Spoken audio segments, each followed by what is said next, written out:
হাতে হাতকড়া পরে মায়ের লাশ কাঁধে নিয়ে দাফনে যাচ্ছেন ছেলে, এমন একটি ছবি ভাইরাল হয়েছে সামাজিক মাধ্যমে। চলছে আলোচনা সমালোচনা।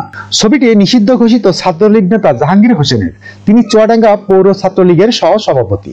জানা গেছে, গত 14 নভেম্বর নাশকতা মামলায় গ্রেপ্তার হয়ে কারাগারে রয়েছে চুয়াডাঙ্গা পৌর শহরের কেদারগঞ্জ এলাকার বাসিন্দা ছাত্রলীগ নেতা জাহাঙ্গীর হোসেন। এর মধ্যে মঙ্গলবার 10 ডিসেম্বর তার মা আলেয়া খাতুনের মৃত্যু হয়। পরিবারের আবেদনের প্রেক্ষিতে মায়ের দাফন ও জানাজায় অংশ নিতে ওই দিন দুপুর 1টা থেকে বিকাল 5টা পর্যন্ত 4 ঘন্টার জন্য প্যারোলে মুক্তি পান তিনি।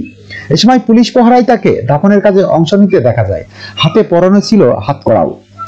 এ ঘটনায় কয়েকটি ছবি ও ভিডিও ছড়িয়ে পড়ে সামাজিক মাধ্যমে। বিষয়টি নিয়ে নেটিজেনদের মধ্যে শুরু হয় আলোচনা সমালোচনা।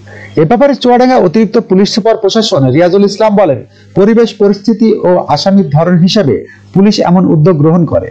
এক্ষেত্রেও আইনি নীতি অনুসরণ করা হয়েছে। একইভাবে অনেক সময় আসামির নিরাপত্তার স্বার্থে হেলমেট ও বুলেট প্রুফ জ্যাকেট পরানো হয়। মূলত মামলা ও আসামির ধরন বুঝে এমন ব্যবস্থা নেওয়া হয় বলে জানান তিনি।